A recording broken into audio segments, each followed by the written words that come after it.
Rappie. Stupid. Kick the goal.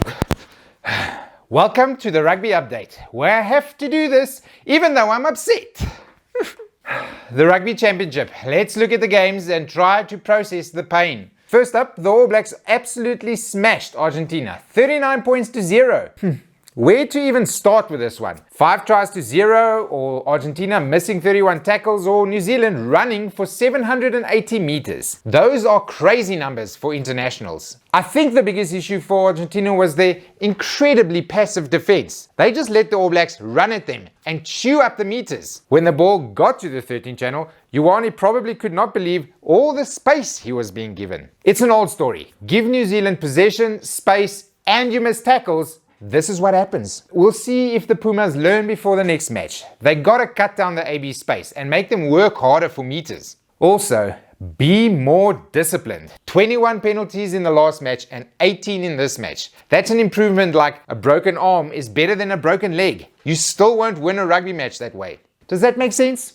I think that makes sense. Let's move on to this bullshit. The Wallabies beating the Springboks in extra time with a penalty. Quade Cooper morne stained the Springboks, to the delight of many Lions fans, I imagine.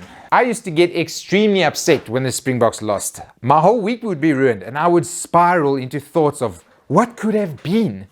If only they had done this, just catch that ball that time. If we had just hung on to one penalty. So close. We could have. Now we're losers.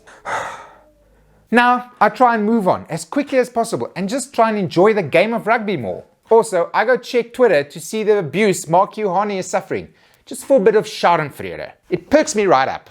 The Boks just played terribly, man. We missed 21 tackles, we dropped the ball at crucial times, and we could not kick a goal to save our lives. If our lives depended on it, we'd be dead. I said last week, the Wallabies ain't no mugs, especially not under Dave Reddy, and they showed it this weekend. They defended way better than us, they stopped us on the gain line, and they actually kicked their goals. How novel. Bad Andre, bad Lucanio, naughty Dwayne. You have a lot of work to do this week. I spat. Which players would I still have at a braai though? From the Pumas, Marcos Kremer, he's turning into one of the best Lucies in the game, where his teammates were being destroyed. He was beating tackles and tying up the AB's defense. Very good game. Luke, son of Jacob, was great for the All Blacks. 2 tries, 64 meters, and 12 tackles completed. He was my best player of the weekend. For the Boks, it was pretty tough. Malcolm Marx, maybe? He scored 2 tries behind the ball and provided some go forward. In fact, the Springboks forwards kind of did their job. They scored 3 tries.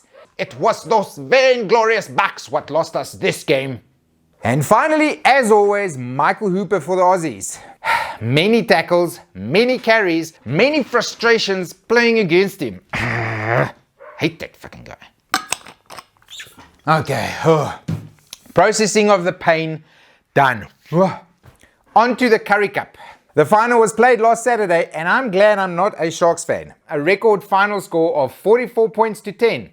That put to bed any doubts about who the best team in South Africa is. The Sharks ran and ran and ran and ran, mostly sideways. They could not crack that Bulls defense. It was clear their speedy pack was not powerful enough. They could just not get over that advantage line. The Bulls, on the other hand, just scored off first phase ball like they were early 2000 Australians. Harold Foster and Lionel Mapu, bless their lion hearts, toyed with the Sharks defense and showed what a long-time center partnership can do for you. It was beautiful to watch. Hopefully their form can translate into Urk. Okay, other news. The Southern Knights, a team I'm deeply connected to and have supported for a very long time, are top of the Fosrock Super Sixes log. Great news! Thank you very much to the Harriet scrum that could do what the box scrum couldn't. Okay, deep cuts over. What else is news?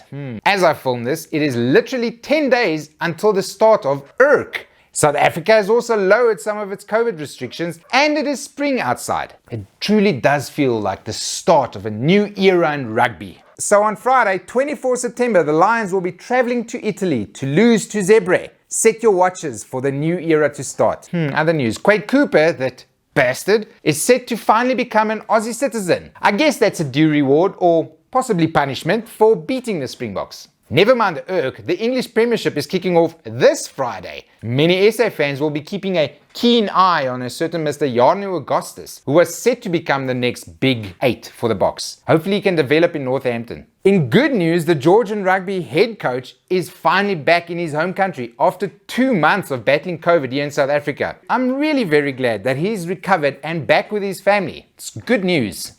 Quick predictions. The All Blacks will win again and the Springboks should win this week. Hopefully. And that's the update for this week, my beauties. I will see you all next week. Bye! Fucking Andre!